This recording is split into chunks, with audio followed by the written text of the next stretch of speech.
What's going on, everybody? I am Winston A, Marshall, aka the Swaggy Blurred, and welcome to the INNERGEEKDOM Show. This is where we take all of your geekiest movies and we break them down through the lens of the movie trivia Schmoedown, INNERGEEKDOM division, which is the best of personalities like wrestling and the best of movie trivia that you see out there in these streets, and you throw them in a pot, make up some jambalaya, and you getting served, son. I'm very happy to see y'all. I'm sorry I missed you last week. I had a family emergency I had to attend to.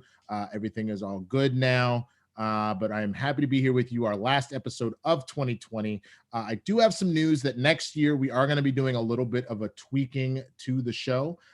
So definitely keep tuned for that when we unveil that. I'm very excited about some of the changes we're going to be making. But for now, we're just hanging out. We're doing what we always do. We come in, we break down a particular movie, particular character, all that good stuff. And this one is going to be a lot of fun for sure. So for those that are fans of the show, you know that we have the Schmoebot through STREAMLABS. You pay $20 or more on streamlabs.com/the and it will get read out loud on the show. But I always change the name of the Schmoebot because why not? I mean, we talking about geeky stuff. We just talking generally, so I can be specific. So this particular week, since we're talking about Iron Man again, I'm going back to Jarvis, all right? Jarvis is, this is the last film that Jarvis is just an AI program, because remember, the next time we see him will be in Avengers Age of Ultron, and he gets upgraded into Vision. So it only seems right to bring him out one more time. You know, 2020 has been a dumpster fire of a year. So what better to talk about than the hopes we have for 2021? So send in what geeky franchise you're most excited about in 2021. We've still got Black Widow to come down the pipeline. Dune is coming. I know that's not technically IG, but I know that that's got a very geeky fan base there.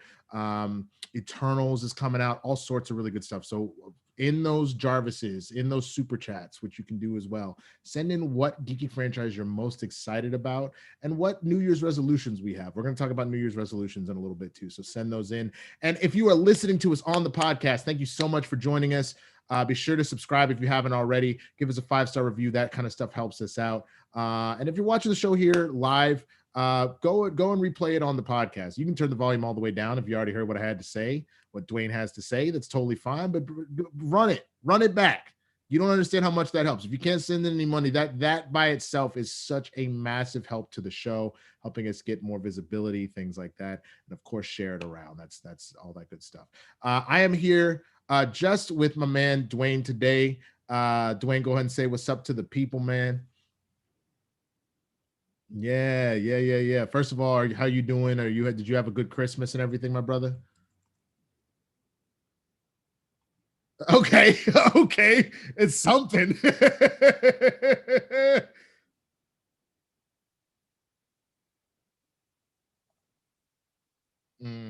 I get you. I totally understand that, man.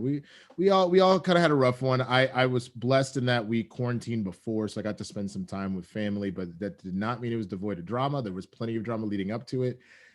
And your brother doesn't like sitting there not making money. That's never good for the spirit. You know what I'm saying? Like, and I essentially had to do that for upwards of 2 weeks in order to be able to see my family. So it's been a rough couple of days, man, for sure. But it was good to see everybody, and again, good to be here. Dwain, it says that you're muted and they didn't hear any of what you said. I fixed it. Okay, all right, cool. Yep. Essentially, just to repeat what Dwain said, he said that he had a Christmas. He didn't say he had a great one. He said he had a Christmas. But let's go ahead and talk about Christmas. Let's talk about these rough Christmases and these families and whatnot. Now, we can all get a little bit bogged down with work, but have you ever been so bogged down with work that you almost lose your best friend, your love, and your life? Well, Tony Stark has multiple times. And in Iron Man 3, Tony takes it up a notch by developing over 42 different armors instead of spending time with Pepper or Rhodey or the people that are close to him.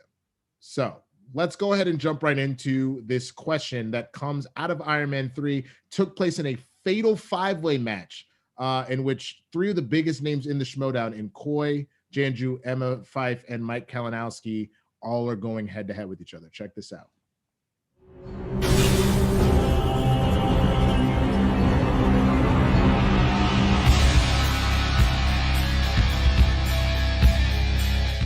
Coy Jandra, first question in the world of MCU movies. In Iron Man 3, in what United State did Tony crash land after escaping the attack on his home by the Mandarin? Connecticut? That is Doesn't go for incorrect. multiple choice. Okay, so guys, Emma and Mike, at the same time, please. I put Iowa? Mike, Cleveland. incorrect. Cleveland is not a state, and it was Sorry. Tennessee. Looking for Tennessee. Don't forget the Oh man, it's funny because I feel like this is one of those questions, man. Just getting into it, that like you would know if you've seen it recently. And I would even argue that like if we're jumping ahead to how hard we think this question is, but like it's just very interesting to see that one, a two-time champ, and like clearly this is right before he stepped his game up and became that guy. And then Coy, Mr. Comic Book, and then Emma, same thing, Miss Comic Book, man. She's been out here doing it big. It was interesting to see all of them miss that question. What'd you think about that, brother? Yeah, that the Cleveland answer is What puzzling. U.S. state? Cleveland. That one is puzzling. But like, I knew it immediately. I don't know why, but like I just remembered Tennessee. I have no idea why, but I remembered it. I remember when you sent it to me, I was like, "It's Tennessee, ain't it?" It's one of those things that I feel like when you consider it's a major plot point, he spends a good, like pretty much all of Act 2 in Tennessee. Yep. Or like a majority of Act 2 in Tennessee, you would think, but you know, it's all good. If you haven't seen the movie in a while, like maybe it slips your mind and whatnot. It's not like Tennessee is as big of a deal as like, oh, there's a battle in New York, or like, oh my God, Sokovia blew up as a country. Like, you know what I mean? So I can totally understand that. But let's get into it. Let's break down Iron Man 3 for those of you that haven't seen the movie in a while. I mean, I would say spoiler alert, but it's been 7 years, almost 8. So, you know, there's really no spoilers. We pick up after the events of Avengers, where the Battle of New York did happen. Tony is down here making his newest armor, Mark 42, which he has essentially put implants in his body so he can kind of remote control the pieces as they fly. And we've seen a lot of really cool ways in which Tony has been able to put the armor on prior to this. I mean, he had the briefcase one, which was kind of dope, where he slammed it down and it just pops up. He had the little watch bracelet thing in Avengers that allowed it to kind of line up and like form on him. So it made sense that this would only continue in him being able to do more and more with it, which actually played into a fun part later where he just has 2 pieces of his armor that he has to fight with. But as we've started, Tony talks about how he lost everything, and it started at a New Year's Eve party in '99 where he, ignored a physically disabled Aldrich Killian so he could go and hook up with Maya Henson, the like head researcher and developer of Extremis, which was allowing for people to tap into plants' abilities to regenerate. Jump forward to present day. Tony's making that new armor. He's kind of hanging out. We've now noticed that he's made a crap ton of suits. He has really gotten into his work, and it's because he has PTSD from the Battle of New York, of almost dying in space, almost getting blown up by a nuke. He's really in some type of way. He's hanging out with Rhodey, has a panic attack in public and stuff like that, and he's really trying to just figure out what's going on with himself. Meanwhile, you have the Mandarin, who has become a full-blown terrorist at this point, is killing people left and right. And then even makes threats specifically because there's a bombing in Hollywood that Happy gets involved in. He makes threats directly at Tony for that, and Tony's like, "You want some of me? Come get some." There's a whole battle at his house where his whole house ends up in the ocean in Malibu, and then he ends up flying to Tennessee where this is all going down, where these experiments have been happening. He figures out that apparently Killian, who had earlier he'd been ignoring, had teamed up with Maya. They are making the Extremis her lifelong project, but he's using it as a weapon, essentially injecting it into soldiers as a means to help them get their limbs back, but then they serve as part of his militia. And Tony ultimately has to save the president, along with Rhodey, who is now Iron Patriot, not just War Machine. He's been rebranded. with the stupidest password I've ever heard in my life. And they have to go in and save the day and save the president, save Pepper. And Pepper actually ultimately ends up saving Tony from Killian in the end because she is injected with extremists herself. The story ends with Tony realizing that he has been too wrapped up in his work, and he ends up destroying all of his suits and kind of starting over in a more kind of humane way, paying more attention to Pepper, paying more attention to Rhodey, and even giving some love to this kid Harley, who he meets throughout the film in Act 2, and sending him his own stuff, seeing this young boy who himself wants to be an inventor, trying to help spark that in him as well.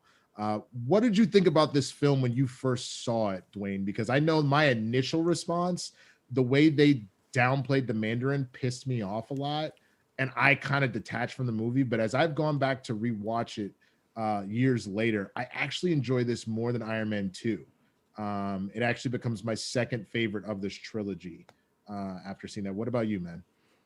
I had the same problem when I first watched it because the Mandarin is a prolific villain for Iron Man. Yep.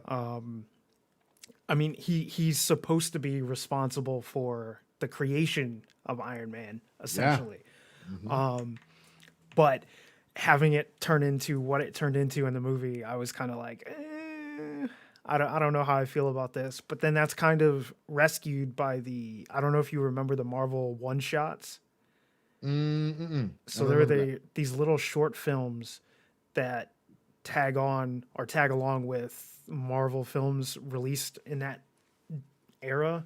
Yeah. And there's one that actually follows Trevor Slattery with him in prison giving an interview, and then the interviewer turns out is a agent for the actual Mandarin. And that agent is like, someone's got something to say to you or something, like, I forget what he says exactly, but it tells you there is an actual Mandarin in this world that's kind of just been letting them impersonate him, and he's pissed.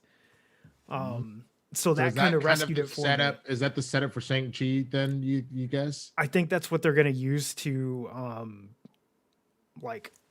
move into that. Mm-hmm. But it was set up in that Marvel one shot. I think it's called Hail to the King is what it's called. Okay. But you can find them like on YouTube. There's one for Coulson and like the thing with Thor's hammer at the end of, what was that? The Incredible Hulk is when. Yeah. That one. So like, there's a bunch of these little like short films that tie in and give you a little bit more information, and that's one of them. And that's the only rescuing thing for that particular moment, right? Is that you do eventually get an actual Mandarin reveal. Well, not reveal, but you know that he exists, and that an actual acknowledgement. Yeah, I understand. You know he exists, and you know that he is aware of what's going on in the world. No, 1,000%. What I've always really liked about the Iron Man films in particular, they kind of touch on a lot of like more real world issues that we don't always see in Marvel movies. We will hint at things, but we don't always fully get into it. In the second one, it was alcoholism. We don't really get into it like we should with Tony, because Tony in the books has been known to have a massive alcoholism problem. But in this one, it's PTSD and anxiety attacks. And I think, considering in the last decade or so, we've seen so much more talk about mental health and things like that. I'm curious, I know, like, I won't get you share as much as you're willing to. I know you having military service. Did this ring true to you at all with any PTSD that you've seen just in your experience with being in battle and stuff like that? I don't know how. I don't know how accurate it is for other people. Mm-hmm. It's personally not accurate to the way I experience those kind of feelings. Sure. They don't come in like this like a wave of panic almost. It's more just like it's little things that kind of change the way you move through the world. Mm-hmm. If that makes sense. No, that makes sense. But it for me, it was never this like crushing, like overtaking thing.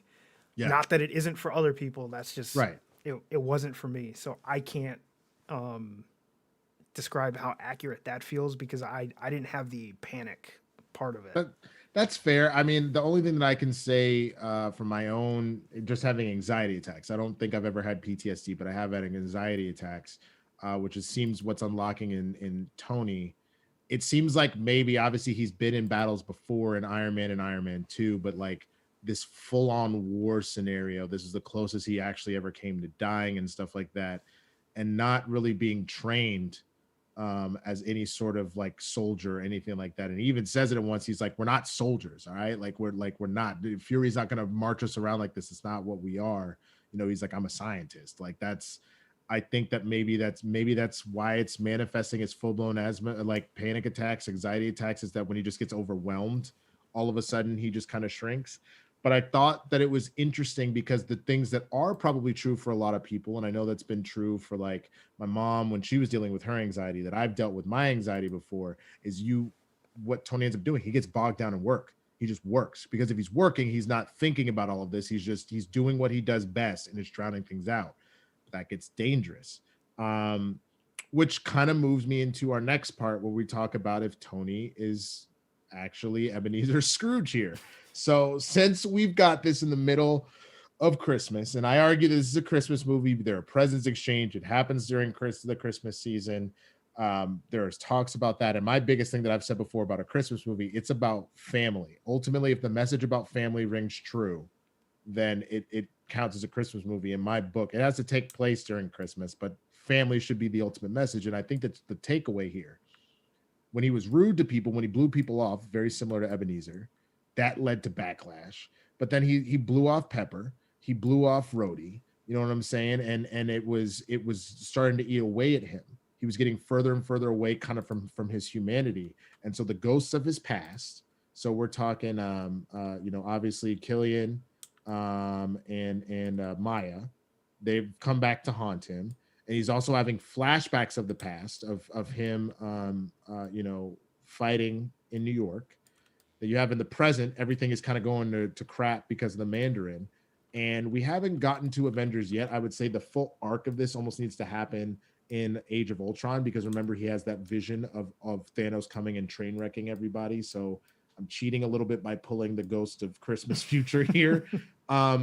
He kind of goes through the same motion. So I wrote some stuff down. So let's see. Tony's biggest lesson learned here is that he's not only acknowledging our fears and follies, but moving through them. And most importantly, putting your energy into those you love.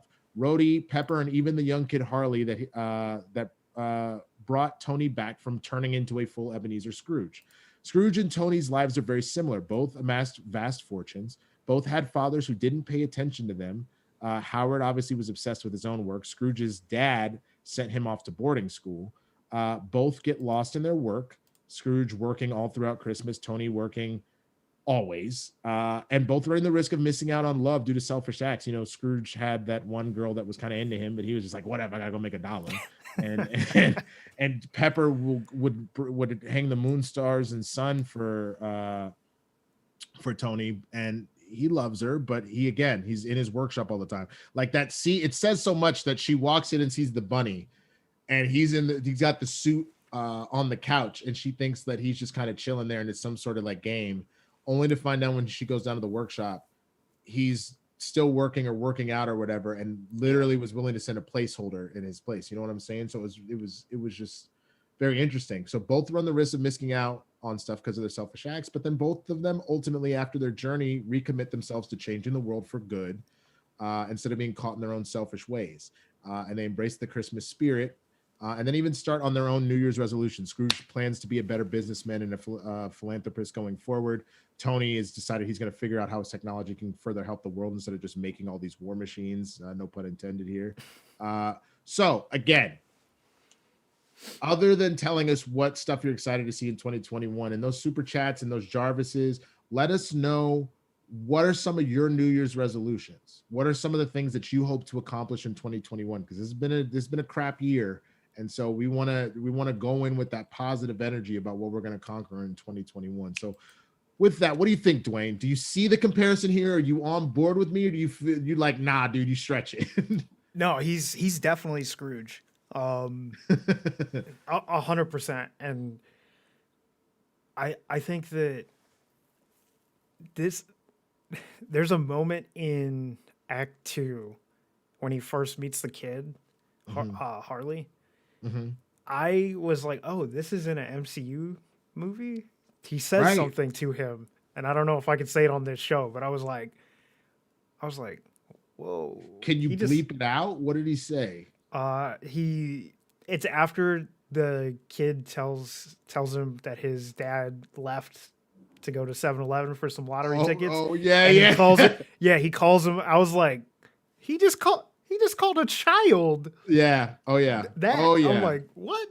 on some Tiny Tim stuff, bro. On some Tiny Tim stuff. Like, yeah. And that to me is again what was so interesting about this is you're right. This is a moment where we've taken.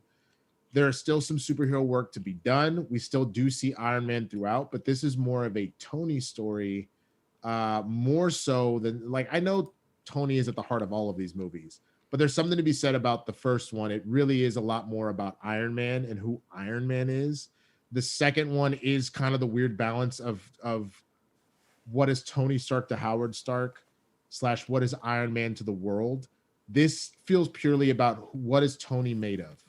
And his interactions with all of the people that are important to him and this new kid in his life. You know what I'm saying? We spend more time with Tony out of the suit, not really trying to reinvent something or anything else, just coming to terms with himself this entire movie. So I don't know. It's something that just kind of rang true to me personally. Yeah. I saw it and I was just like, man, like there's a lot of connections here. And I've seen in the chat that somebody is saying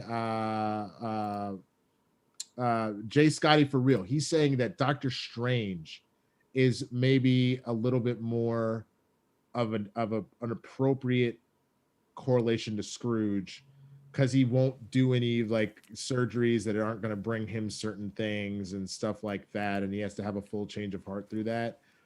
My only difference here, I know Strange had money from being like one of the top surgeons in the world. There's something so poignant about like Tony being haunted by his past. Yeah. And already being being super, super rich that it feels a little bit different. You know what I mean? Yeah. I to be honest, I kind of wish that this had been the first movie and that we had this journey to bring us to his conflict with Obadiah Stane. Yeah. To give us something a little bit more akin to the demon in the bottle. Yeah. I think that would have been interesting, but I think the coolest part of this is that it was all about the humanity of Tony Stark and so not about Iron Man and the armor and anything to do with the powers or for lack of a better term that make the hero, but like the person that makes the hero. 1,000%, because most of the things that Tony does to save the day in this film have nothing to do with the suit. Obviously, he needs the suit in order to fly all those people, like to parachute them sort of in the plane. But that all came down to him being smart enough to figure out, let's barrel of monkeys this. You know what I'm saying? Yeah.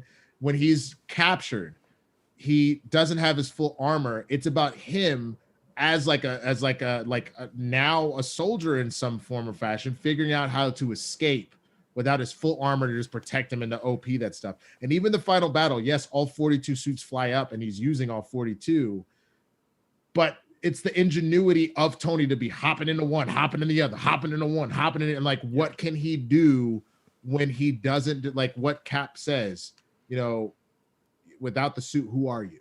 You know what I'm saying? Like, without the suit, what are you really? You know, and this is Tony proving that. Again, this is Tony proving to us that it is the man that makes the suit and not vice versa. You know what I mean? I mean, even when he doesn't have the suit, when he makes the initial like entrance to the compound and everything he's got is, you know, scraps from a cave, Like, for that starting point, and then in this movie, when he enters into the compound and he went to a hardware store and he's throwing, that's what I'm talking about. It's Oh, like once again he goes back to where he Soggy began. Mini Muffins and he's donated just $50. scraps in a cave. I like dude, this show. the ornaments as grenades, that was amazing. Hold on, we just got a super chat that we send both it talked in. over. Uh-oh. Hold on, I'm gonna replay it real quick. Sorry guys, Okay. you get to see the background that I normally do on my own. Dwayne, how Soggy Mini could you? Muffins donated $50. I like this show. Well, thank you, Soggy Mini Muffins. Thank you, Soggy. What did he say? I like Just this said what? I like this show. That's what's up. I appreciate the support, y'all. I absolutely appreciate the support. I again, your donations are help what keep this on the air, so I appreciate that. Again, we're going to change the format a little bit in 2021, but everything counts. We always have a goal of about 2 hundo, so the closer we get to that, the better. Let's say today, if we hit, I'm trying to think what I can do. Well, we gotta like put something up. All right, look, if we hit 2 hundo today, you work on backstage, don't you? Or is that Ryan? I do. So do you know a way to like get people to come in? Yes. All right. So if we hit 2 hundo, we will pick one of the random people that donated, and we'll bring you in, and I will ask you an additional 5 questions. I'm about to ask Dwayne 5 right now, but I'll ask you an additional 5 questions about Iron Man 3 and see how you can do if we hit 2 hundo today. So let's set that as a goal. We'll keep an eye on that. The show is only going to be about somewhere between an hour and a half, depending on how many of those Streamlabs and Super Chats we're getting in. But we will throw that out there. Let's see what happens. We got roughly about 30 minutes to an hour left, depending on what we're doing. So thank you again, Soggy. That was awesome. All right. From a cat in a tree to a newt, brother, how hard is this question knowing that Tony is in Tennessee in Iron Man 3? Scale of 1 to 10. I'll give it as easy as it was for me. I think I'll still give it a 6. Because I think it's only mentioned by name twice before he lands there, and then once after he gets there. And they don't actually say Tennessee the third time it's mentioned. They just tell you that you're in Chattanooga. And if you don't know Chattanooga's in Tennessee, that makes it a little more difficult. But they do, it's shown on screen once. He says, chart a flight plan to Tennessee. And then... Well, he doesn't end up in Chattanooga. It's Rose Hill. No, after Rose Hill, he stops in Chattanooga to log into he gets in the TV truck. Right. Chattanooga. That's in Chattanooga. Well, that's the whole thing, I guess, is that we mentioned Tennessee a couple of times. Yeah, that's why I drop it down to like a 6. Mm-hmm. Just because they do mention it a couple times, but they still 2 out of the 3 times it's mentioned on screen. It's not said out loud. Yeah, that's fair. I guess the thing that gets me, and I got to drop it to like a 4. You maybe have to study this because, you know, if you haven't seen the movie in a while, it might slip your mind. But it is a major plot point. It is a major destination for a majority of the film is in Tennessee, is where he's at. He's separated from his suits. He's separated from his allies, and Tennessee is where he's at. But I hear what you're saying. I think it's just because the location doesn't matter. Sure. So while being separated is a major plot point, where he's separated doesn't really matter. That's fair. I respect that. 1,000%. So that being said, is this something you study for, or you know it if you know it? I think this is one you can study just because of how many times it does kind of pop up. Yeah. Because it pops up on screen 3 times, I think. Yeah. And then he does say it out loud. Yeah. Once in the movie. So, I agree. I would even argue that the harder question had been, what is the name of the city he ends up in?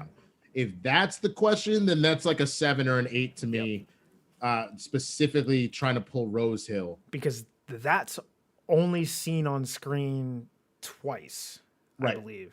Exactly. Once on the map, a sign, and once on the water tower. So then 3 times. I feel like we saw a street sign too, like entering Rose Hill, Tennessee at one point. Okay, yeah, maybe. Yeah. So if there's a third one, I missed it, but I know for sure the water tower and then the map. Yeah. So, all right, well, let's jump into it, man. Let's do the 10-pointer. I know you've been playing along the last few guests that have been on here, and you've been holding your own. So let's see what you can actually come up with, sir.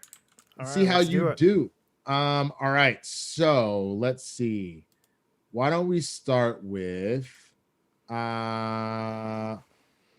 question 1? What famous character is on the watch Harley gives to Tony? This one's pretty easy. It's Dora the Explorer. All right. There's one. All right. You doing good so far. All right. Question number 2.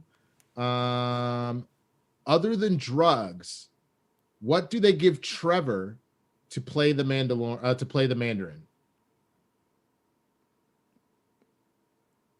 The speedboat? Nice. Okay. Okay. I was like, do they say anything else? I was like, I remember the boat, but yeah, no, of course. Well done. Okay. Question number 3. What brand of beer does Trevor offer Tony and then drink himself? Dude, I looked at this scene and thought you were gonna ask me about the soccer team that was on TV, which I know. Yeah. I know. But it's Budweiser. It is a Budweiser. Original. Dude. Original It is Bud heavy. It's Bud heavy. You were killing it right now, dude. I also love that you just watched this because you knew that I was going to ask you these questions. I got to give you props for that, man. All right. Question number 4. What does the note to Harley say at the end of the film? The full note. Oh.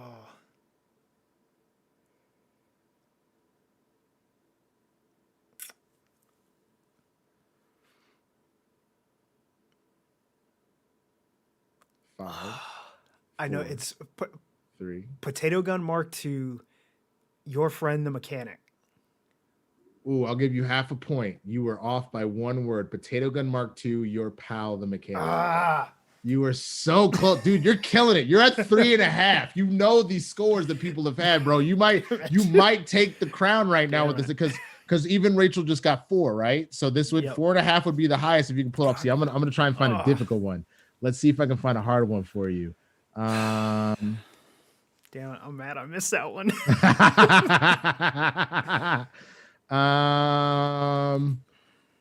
That might be too easy.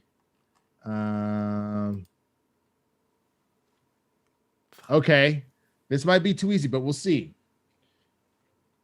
Who does the Mandarin kill on a live stream, and what company does he work for, and what position? Because all of it's mentioned. His name, his occupation, and what company. I know exact. His name is Thomas Richards. He's an accountant for the Roxxon Oil Corporation. Bro, do you want to get in the ring next year? Do we need to talk to Kristian and get you in the ring? That's 4.5, I knew son. When I was watching it, I was like, Winston is going to ask this. Well done. All right, I'm going to give you a bonus question. I'll erase your half point and give you 5 if you get this bonus question. Okay. What magazine is being read by Savin in the lobby of the Stark Industries, and who is on the cover? Oh. Optimike Primus donated $20. I like Winston and Dwain. You can decide to answer the Soggy question or Mini keep your Muffins 4.5. This is one of my least Otherwise, you favorite end up with MCs. just... You could tell Dude, you Favreau can't swear. is What are you missing emo. doing? Oh, sorry. I can definitely see parallels between Tony and Scrooge. though. Working on my Hopefully health that- and hopefully weight that for got 2021. Talked over by the Schmoedown. Was there a robot that came in? I know who's on the cover. 5, I know what 4. the Do you cover wanna answer it? says. Do you want to answer it, or do you want to just keep your 4.5? Got to make a decision. Okay. Forbes. Okay. It's Pepper. Okay. And the headline is Pepper Stirs Up Stark. It's 5 points, bro. That's incredible. That's incredible, sir. Well done. Maybe we do need to put you in IG, bro. I was not sure about the magazine. I thought it was either Forbes or Vanity Fair, and I just 50-50'd it. Bro, that was well done. It was indeed Forbes. The funny thing about this, these are the types of questions that I'd be like, when I drill Chandru, I go for the throat, because then it's easier for him to, because like he's really good at making sure he has his base stuff covered. I try and get the abstract stuff that PJ might use as 5-pointers to really make sure he got it. And you killed it, bro. Well done. Real talk. Like let's go into the interview part. We'll do the plugs at the end, man. And I do want to. That was nerve wracking. I was like, I know these are going to be hard, and I've been playing well. I got to show up. I was like, oh man. You're the first person to get fired. Now I did cheat. I did give you the engineered discount where you got a bonus question, but I am proud of you, my man, because even without it, you still hit 4.5. But that's a 5, sir. Well done. Oh man. Now, would you ever consider being in the Schmoedown as a competitor, and especially IG? It sounds like you would kill an IG, man. I mean, I would consider it. I don't know. I will say, as of right now, I am not on the draft list. That's fair. So I'm not available to compete. That's fair. But yeah, I would consider it. I honestly, I would love to be a manager, because that interests me way more. Like, I love the sports aspect of that. Yeah. I love the strategy behind like building your team and like, you know, racking them points. Like that really interests me. But I mean, I would take the call if Kristian called. I would take the call. Okay. Hey man, so what would you say if you were an IG competitor? What would you say would be your favorite category to try and tackle? Which one like do you love the most? MCU, I guess. Okay. Those movies I have the best base knowledge for. Sure. They require the least amount of study for me. But I mean, you have to watch and study everything. There's no gone are the days where you can just coast on one category. 1000%, man. And I learned that the hard way. I was when I finally got my IG match, it was right when that was over. And what's sad is that I was given an opponent that I probably could have pulled it off, but and I've said this multiple times, I would maybe get back in the IG ring down the line. I just didn't have the scheduling to study for 2 wildly different matches, because that was the same. We taped the Black History Month one the same day as the IG one, and it's like, am I going to watch a whole bunch of Marvel movies, or am I going to watch every 90s black movie? You know what I'm saying? Like, there's no time to do both. And all of that. So it is what it is for sure. What would you say is your least favorite? Which one do you like the least? And it's not to say that's the one you're the weakest in, but just like the franchise you like the least. This is hard. Because there's a few you don't like. There's a few that I don't like. There's a few that I would say are not enjoyable to watch for me personally. Okay. And this will probably get me slaughtered, but I don't particularly enjoy watching any of the Middle Earth movies. Fine. You're not gonna get slaughtered for that. I like 1 out of the 6. Which one? 2 Towers. Okay. Why that one over the other? I haven't seen the Hobbit ones yet, but why that one over the other? The Battle of Helm's Deep. Makes sense. The rest of it, I can take it or leave it. But the 2 Towers is, I think, the Battle of Helm's Deep is one of the most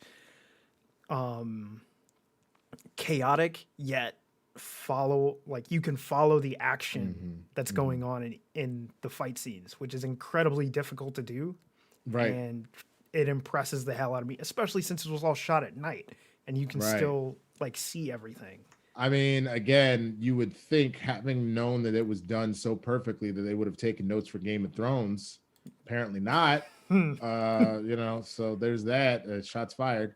But I can understand that. I enjoyed the movies. Again, I've told people, for the first time I sat through and watched all 3. I just rebought because I owned the regular ones on iTunes because they were on sale a while ago. I rebought them again with the Hobbit movies, with all the extended cuts, because they were on sale for Christmas for $20 for all 6 movies extended edition. So I was like, why not? I might as well. Like, as long as I'm gonna be like, I may not love the films. I like them, but I may not love them. But I am gonna be doing this whole Schmoedown IG thing for a minute, whether as a manager or as a player. So I was like, I might as well own it. Like, so I'm not having to go, scrounge around on a streaming service and hope that it's up there. Well, word, man. Okay, so I mean, what, like, is there anything in particular, like, that you would hope to want out of a Schmoedown career if you ever jumped in the ring? I would not, as good as I am at it. For some of the people who got to see, because I also engineer backstage, I also play along on backstage. I'm pretty good at general movie knowledge as well. So I would like to be a multi-division player if I Snap. Would you go 3 divisions, or would you go like singles and IG? Would you go teams and IG? As a rookie, I would probably go teams and IG. Makes sense. And then second or third season, try to go 3 divisions. I don't know. I don't think I would want to take 3 divisions on my rookie season, but I could definitely take on 2 for sure. No, it makes sense. I've actually coached a lot of my players in that regard. If it's something that like you want to ultimately go down the singles path, I find that singles and teams is a little easier to co-study with because it's still the same general knowledge. Yeah. The only difference is obviously with teams, you have someone to back you up, so you don't have to know everything. You can just focus on a few things. It's not to say that you don't need to be a high caliber player to really make some noise in teams. There's a lot of stuff you do need to know because those round 1 points are important. Like, okay, you come together in round 2 and 3. If you've lost too much ground in round 1, you're in a lot of trouble. Yeah. But all that being said, I agree with you. It's a good way to kind of cut your teeth on the starting point. And that's why, is because I think it's like where my inner geekdom base knowledge is, and then like where my singles team base knowledge is. If I study for inner geekdom, I'm going to be up here.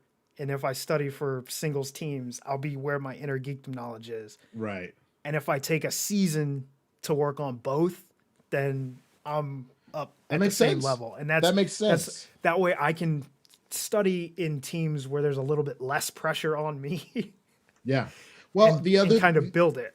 The other thing that I would say, and this is, maybe I'm giving away a little bit of the secrets, but I don't mind, is there is a trick to singles and teams. It's the general movie knowledge that you can work in your favor. And that is where strategy comes in. Because the truth is you can't know every single movie.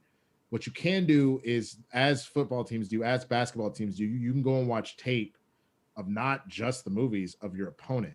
Once you know who your opponent is, you can figure out where they're weak. They obviously could be shoring up on that weakness themselves. But if you know that that's not a strength in the thing, you could make sure you become an expert, at least for that match, of what they are bad at. And know it upside downwards, backwards, and forwards. Or even if you haven't seen them do it in a match, you can do it based off of what they do. So like a lot of us are all pundits on the internet. A lot of us have made very public what kind of films we watch and things like that. Yeah. Let alone, which is why I think it's brilliant that they're going to allow not just an IG slice, but like IG categories. I think that is very wise. It not only spices the game up, I think anybody that's been complaining about that needs to, grow up. Like I get it. They're a little more plot specific and stuff like that, but it is how many slices are on the wheel? 12. Yeah. It is a 1 in 12 shot that you end up with that whole category, let alone that, like, there are people that, like, if Mike, for example, spins Bond, that's one that we go to all the time, Mike is most likely getting all of those points. If, Scott Mance or Bateman gets movie release dates, they're probably getting all of those points. There are people that have certain categories locked down that aren't IG specific. So why are you terrified of something that is still about movies? It just happens to be a little bit deeper. So stay away from it. It's fine. It's a trap. Yeah. Or it's like, to be fair, like when someone spends new releases and you have someone like me who does not get to see everything new. Like that's a difficult category for me because it's not my job to watch all these movies. So Right. I'm not guaranteed to see all of them. Right. Even if they did come out, 6 months ago. Right. There's some movies. You may not have gotten to it. Yeah, there's some movies from the past 2 years that I still Mm-hmm. haven't seen. Because just, spoiler alert, there's like 200 plus movies that get released every year. We can't see them all. It's not possible unless it's your job. And even if it's your job, you're still not watching all 200 of those films. Yeah. You know what I'm saying? Like you're splitting that work with somebody. All right. So let's go ahead and play. So there was a Streamlab that was played by Optimike Prime that I didn't hear. That's the one that he sent in while I was thinking. Okay. trying to Okay. throw Go me for off. it. All right, Go I'll for go it. ahead and replay that one right now. Optimike Prime has donated $20. Oh. I like Winston and Dwain. And soggy mini muffins lulz. This is one of my least favorite MCU movies. Can you hear it? You could tell Favreau's touch was missing Give me emo. one I can second. definitely see Okay. parallels between Tony and Scrooge though. Working on my health and weight for 2021. That's why you can't hear it. Hold on. Okay. Switch my mic on me. Here we go. Replay it one more time for Optimike Winston. Prime has donated $20. Thank you. I like Winston and Dwain. And soggy mini muffins lulz. This is one of my least favorite MCU movies. You could tell Favreau's touch was missing emo. I can definitely see parallels between Tony and Scrooge though. Working on my health and weight for 2021. That's what's up. I respect. Look, I'll say this: I'm not putting Iron Man in like my top echelon of MCU films, but I will say that the more I watch it, the more I start to have more love for it. And I've said that about pretty much most of the films that I wasn't a fan of. The more I watch it, the more I like them. I wasn't a huge fan of The Incredible Hulk when I first saw it. The more I watch it, the more I like it. I've now hit a point where I will not like it any more than I currently do. It can only grow so much, honestly.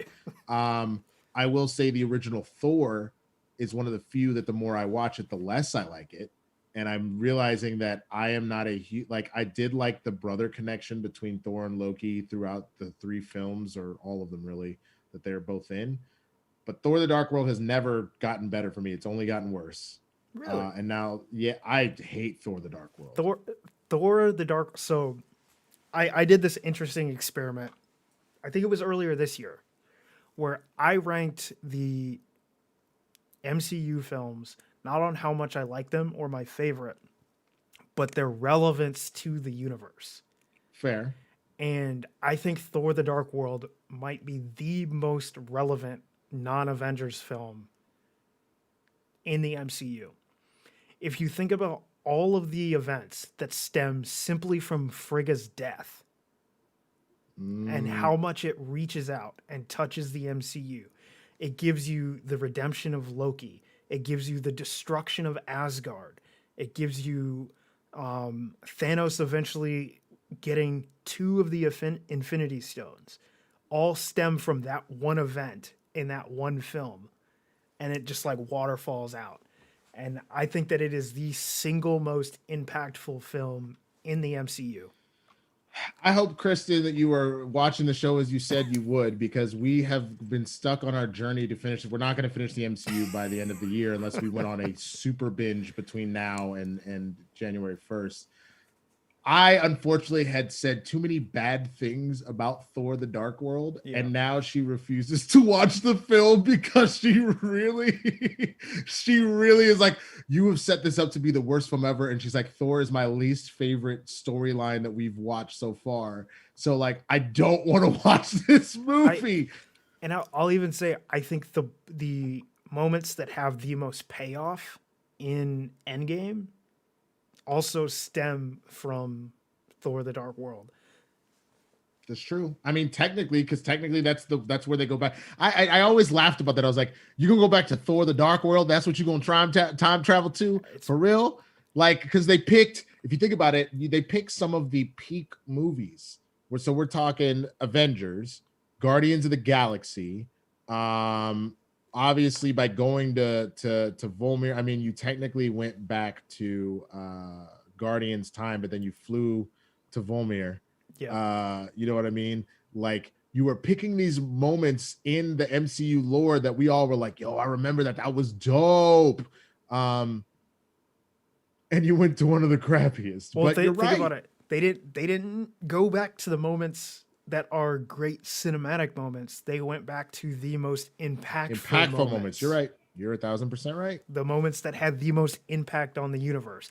And, you know, the Infinity Stone part aside, the moment that Thor has with Frigga is probably the most emotional moment of that movie. Oh, for Like in Endgame or in Dark World. Endgame. I'm talking about when did that conversation that he has. Yes. There was a lot of I appreciated that. There was a lot of conversations with parents because Tony had a similar moment with his own father, which I thought was very beautiful. There was a lot of that. There was Tony and his daughter. There was Tony and his dad. There was Thor and his mom. I'm trying to think. I feel like there was a couple other ones. There was Paul and his daughter, Paul Rudd, Scott and his daughter when he comes back from the dead. Yep. It was very beautiful. There was a lot, even the whole like Nebula, like, screw my dad type situation. There was a lot of just like parent association that happened throughout that film, which I thought was very, very beautiful, for sure. So yeah, man, I get it. I totally get it. If anybody else has any other New Year's, as far as your your New Year's resolution of health and weight loss, I think that's great, or weight management. I think that's great. I think we all need to kind of focus on that. Still dealing with this pandemic when they've said that the biggest thing with COVID is pre-existing conditions.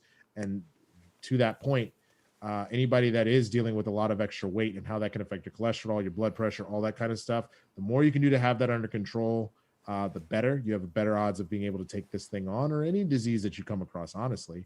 So mad props to you. I myself tried my second round with Whole30, did it in the middle of the holidays, which was a massive problem, which is why I did not succeed. But that's why I told myself, even though it's cliche to be like, I'm going to start my diet on January 1st. On January 2nd, I will do Whole30 again, because I was like, I don't have any birthdays. I don't have any family gatherings, whether digital or in person. So it's a lot easier to be like, I'm not going to drink. I'm not going to eat crappy stuff for the next few days, stuff like that. But what about you, man? What's some of your resolutions you got coming up? I mean, my biggest one is probably similar to Tony. I need to stop working at the detriment of the rest of my life. Fair. Because that's something that I do frequently. When I start working on something, I just work until it's done, and then I crash.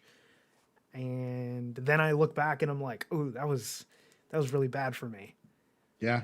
No, I understand, man. I think mine, one is in my the few that are in my power, I feel like I can work towards. The other is kind of more of like a vision for myself. Again, I was very close to a massive job a couple weeks ago. I plan on building off of that. That's a big part of what I want to do, is to piggyback off of that and to obtain that job title that I was so close to getting. But to really continue my weight loss journey, like I'll net out by the time the year is over at about 8 pounds lost. At peak, I was down 20. So I did gain back some, but quarantine will do that to you. But I've still netted out 8 by the end of the year, which isn't bad. I tend to be a little scatterbrained personally. I tend to be not as organized as I would like. And that is the big thing that I want to focus on. So that would help with my time management, not being late to stuff. That would help with, keeping things tidy, and making sure I'm getting back to people and stuff like that. I do a good job with with the managing side of things, because we did a lot of drills and stuff like that. But I sometimes put myself in crappy situations where I'm like, all right, I'm going to get all this ready for training today. And I don't remember to do it until like an hour and a half before, and I get it done, but I would have had been under way less stress trying to shove all that work together in 90 minutes than if I had like spaced it out, Yeah. So yeah. Okay. So did we have any more Streamlabs or Super Chats come in? Yeah, I think we had 1 or 2. Okay. Okay. Sure. From Dagan. Most hyped for WandaVision in 2021. and how that story will be continued into Doctor Strange. Looking forward for the TV and film universes finally feeling truly connected.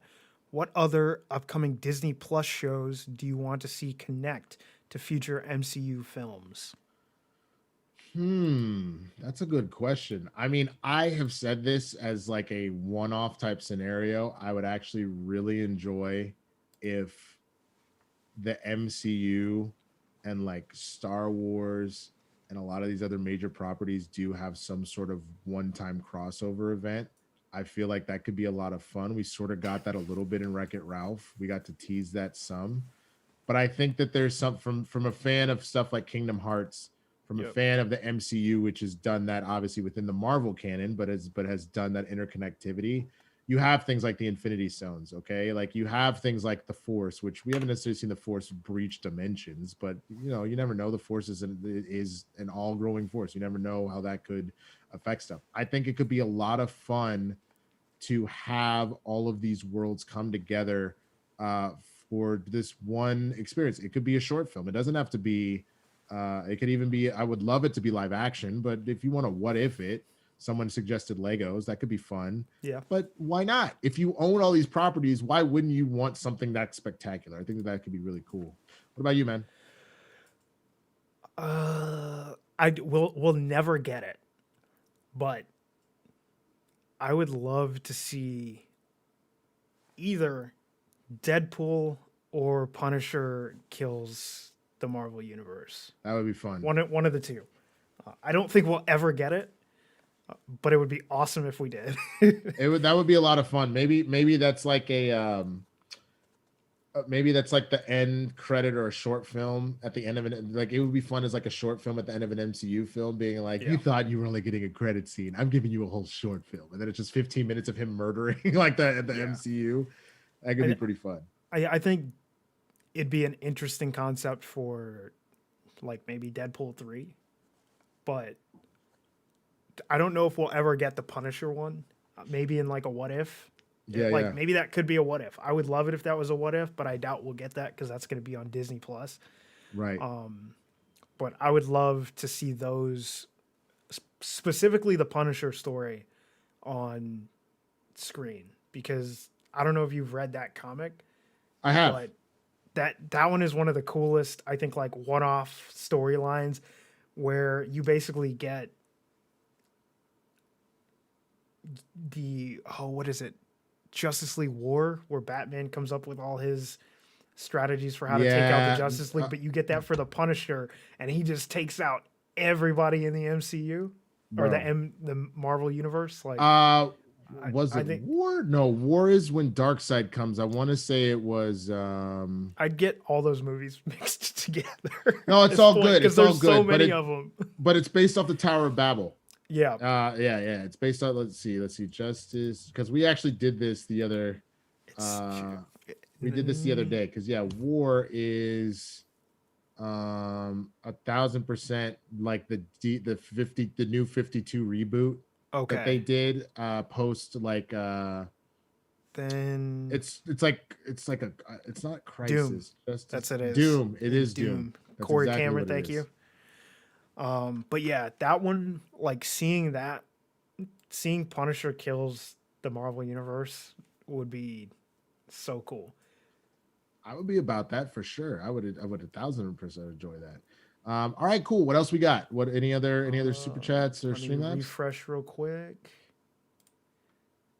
And no, that's all we got. All right. Well, I'm gonna go ahead and call it then. We had a nice little fun hour here, so you can go ahead and hit that. Well, don't hit the music yet. Let me do a couple of plugs real fast. Just some of the stuff that's going on. Please don't forget to continue to watch Backstage and coming up next. And oh Lord, what is the show with my brain's not working, with Frankie and the Rundown. Brad? Rundown. Please be sure to watch all three of those as we continue to go through the Schmoedown free agency. Stuff is getting crazy. If you are a member of the Facebook Schmoedown page, Kristian has announced a number of people that are going to be joining the draft. All sorts of celebrities and pundits and stuff like that. It's a lot of work for me. kind of could cuss Kristian out about that. Like, why are you gonna make me go and do research on people, man? Like, I already got to learn about all these with the 90 some 100 people already in the Schmoedown. Now I gotta learn more. Ugh, no, but real talk, it's been a lot of fun, a lot of speculation here and there. All the managers been getting busy trying to talk to people and get these signings done. So that's a lot of fun. But yeah, watch those. Dan Merle is off this week. There's nothing going on with all my movies. He's got the week off to enjoy the new year and the rest of the holidays, so nothing there. Remember, these spectacular matches are happening a week at a time. We've already had Ace versus Damon happen. I'm trying to think. We've also had Chris Jericho versus Brittany Young. That has also happened. So you've got both of those. I believe then that means that this coming week we will end up with the teams match. Is that correct? I think it is the teams match this week. The teams match will drop this week. And again, these will continue to unveil a week at a time until we get to the free agency special and the award show. So that's really essentially leading us into the new season. So you have some content to go with there. But be sure we're here all week with SCN Live. So come through, say what's up. I will be hosting tomorrow with a small crew, but we will be doing that.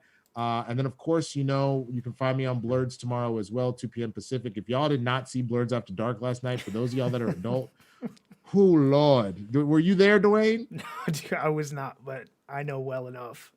What happened? Yeah. Oh, my God. It got wild. We might have made a love connection on there. There was just so much going on Blurds After Dark. So definitely come and hang out with me and Jay Washington, 2 p.m. Pacific, Tuesdays and Thursdays. And once a month we do Blurds After Dark on Twitch only, a Twitch only exclusive. Dwayne, plug your stuff, man. You guys can find me everywhere down there at BurkeMade. Literally any platform that I'm on, that is my username.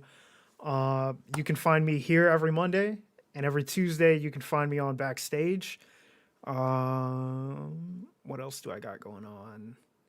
Oh, coming in January on the PJ Campbell Network, my show with Maxwell Haddad, Book Nook. Our first book of the year is going to be The Ruins of Goreland. So if you want to pick that up and read it, you can come on over and join the conversation. And then the last thing I'm going to plug, please, please, please, if you've got about 90 minutes, go check it out. A very Netflix Christmas musical, live streaming now. Search that on YouTube. It's the musical that was produced by Maxwell Haddad, and I edited. It was filmed entirely on Zoom and then with self-tapes. And then we put together this magical Christmas musical with tons of fun jokes and Easter eggs in the vein of Netflix movies. So please go check it out. It's a great, great time. Nice, man. Please check that out, y'all. That sounds amazing. I know how hard you were working on that too. I remember. So yes, please support your man out here in the streets. All right, Dwayne, hit that music for me, brother. All right, here we go. So once again, thank you so much to everybody. Y'all made this first little, I guess, quarter of this show absolutely phenomenal. We 13 episodes through the end of 2020.